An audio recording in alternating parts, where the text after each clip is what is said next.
Hello my fellow nurses, welcome back to Oversabinurse channel where we keep it real about everything nursing, from career moves to relocating abroad to the exams and even down to the small wahala we dey face every day. I, Funke Konje-Ojelade, remain your favorite online nurse bestie. With the way things are looking up, I'm not surprised everyone wants to japa, but the real question is, how do you do it as a nurse without stress? See, my DM is full. Oversabinurse. Which country is the easiest? Do I need work experience? Can I carry my husband and pikin? What about IELTS palaver? But don't worry. Today, I'm answering your most sought after questions about moving abroad as a nurse.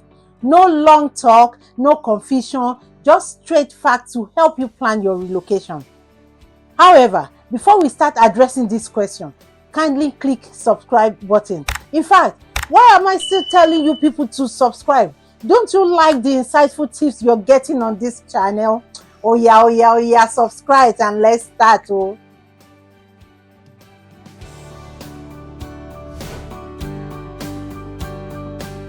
Which country is the easiest to relocate to as a nurse? This one depends on your passport, qualification and budget. But for nurses in Nigeria, the UK is currently the fastest because of its NHS recruitment drive.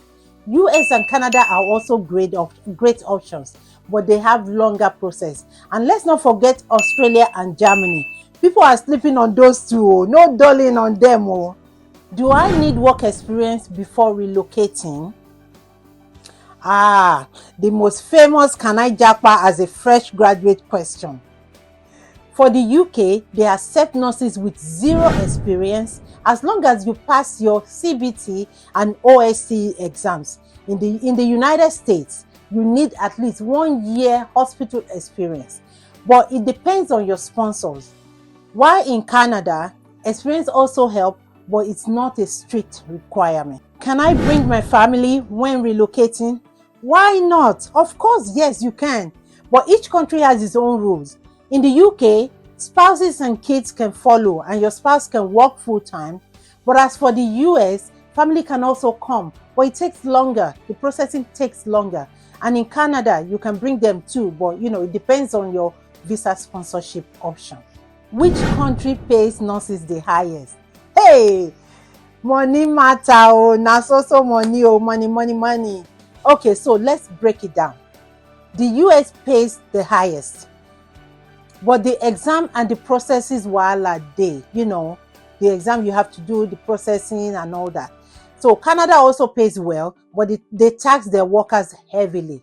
So the UK will not be considered the highest paid in terms of salary, but the cost of living makes it manageable and sometimes even better.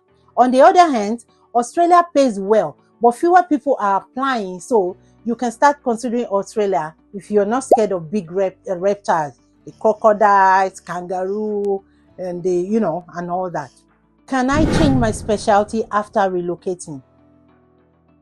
Of course, yes, you can change your specialty anytime. In abroad, you can transition into different nursing specialties. There are no restrictions at all. For example, many nurses switch to public health, aesthetic nursing, or even nursing informatics. So if you don't like bedside nursing, you are not stuck there forever. You can always change whenever you want, however you want, and you can even become a doctor if you want. I know many nurses that are doctors now.